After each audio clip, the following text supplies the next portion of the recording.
आप कल्पना करो, दुनिया के सबसे विकसित अर्थव्यवस्था में से एक जापान आज के डेट में बहुत ज्यादा आर्थिक संकट का सामना कर रहा है।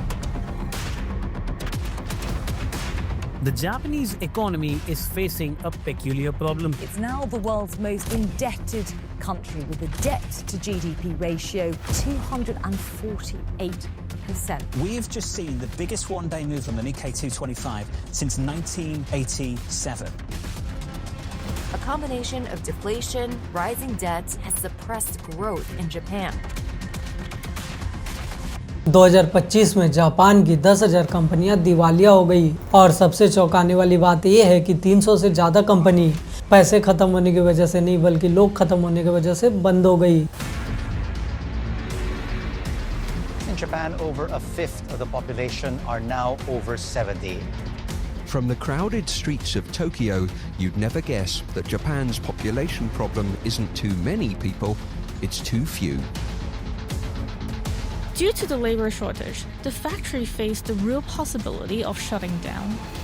जी हाँ, आप सही सुन रहे हो। आज के डेट में जापान में काम करने वाले बहुत कम लोग बचे हैं। आज के डेट में जापान की 20% आबादी 70 साल के एज से पार है और हर साल जापान में 450 स्कूल बंद हो रहे हैं क्योंकि वहाँ पे पढ़ने के लिए बच्चे नहीं है। लेकिन क्या आप जानते हो 1980 के दशक में जापान दुनिया की सबसे तेजी से बढ़ने वाली अर्थव्यवस्था थी।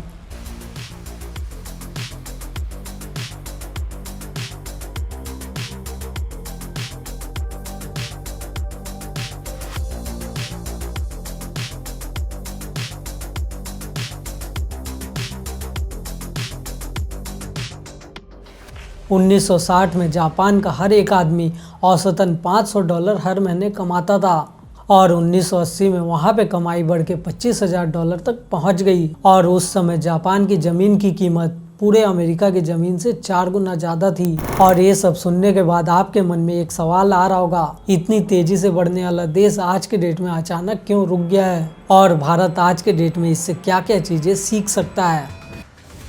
सबसे पहले बात करते हैं जापान का जन्म वर्ल्ड वार 2 के बाद कैसा था। 1940 का दशक सेकेंड वर्ल्ड वार के बाद जापान पूरी तरीके से बर्बाद हो चुका था। जापान के 67 शहर पूरी तरीके से बर्बाद हो चुके थे। The city was turned into a desert. Everything is burnt, smashed, annihilated. It's an apocalypse. Women, children, and old people died more slowly and silently, badly burned or irradiated.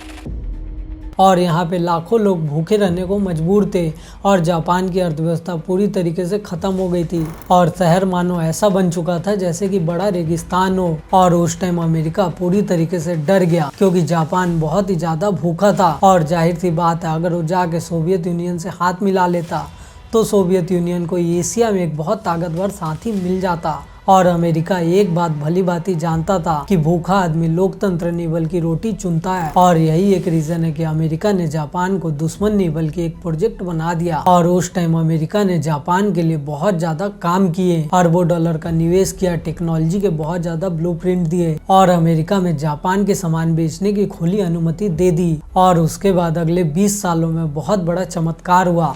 Japan दुनिया की तीसरी अर्थव्यवस्था बहुत जल्दी बन गया और धीरे धीरे जापानी कारें अमेरिका के 23% बाजार पे कब्जा कर गई। और अगर मैं बात करूं सेमीकंडक्टर की तो जापान ने अमेरिका को पीछे छोड़ दिया और जापान में बहुत ही ज़्यादा डेवलपमेंट हुआ।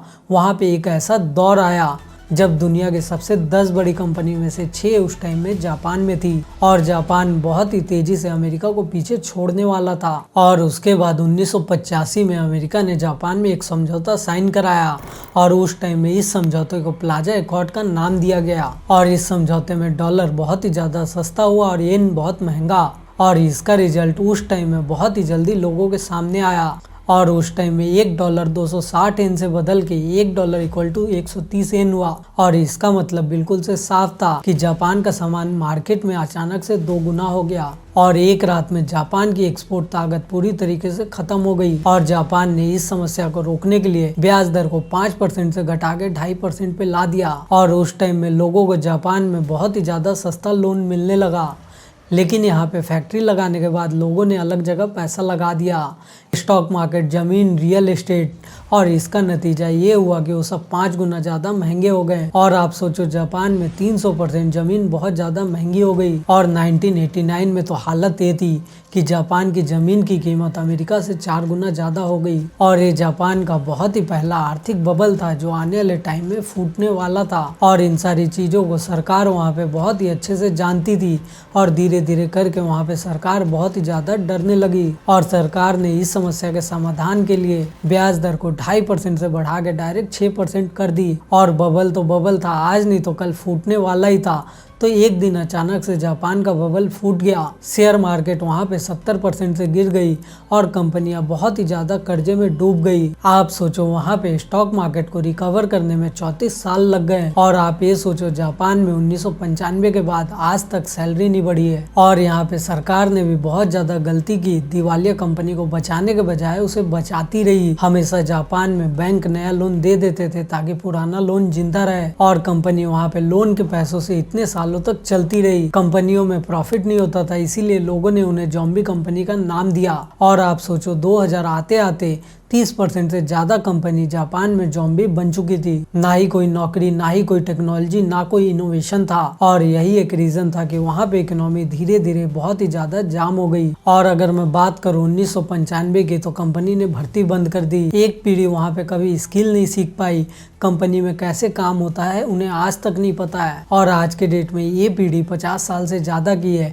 लेकिन उनके हाथ में आज तक कोई स्किल नहीं है, उनके पास जॉब नहीं थी, शादी नहीं की, बच्चे आज तक उनके नहीं हो पाए। और यही एक रीजन है कि जापान की आबादी धीरे धीरे गिरती चली गई। आज के डेट में जापान में जन्म दर 6.8 लाख प्रति वर्ष है और जापान की अर्थव्यवस्था बिल्कुल से सिकुड़ती जा रही है। और जापान से हमें 3 चीजें सीखने मिलती है। पहली चीज, कमजोर कंपनियों को नहीं बचाना है, क्योंकि उन्हें बचाने से अर्थव्यवस्था बहुत ही ज्यादा बिगड़ जाएगी। और दूसरी, किसी भी देश पे निर्भरता सबसे ज्यादा खतरनाक है। और तीसरी, बेरोजगार युवा किसी भी देश के लिए सबसे ज्यादा आर्थिक खतरा है। जापान एक समय में दुनिया का चमत्कार था, लेकिन आज के डेट में चेतावनी बन गया है। अब एक सवाल, क्या भारत उसकी गलतियों से कुछ सीखेगा या फिर उसकी गलतियों को दोहराएगा?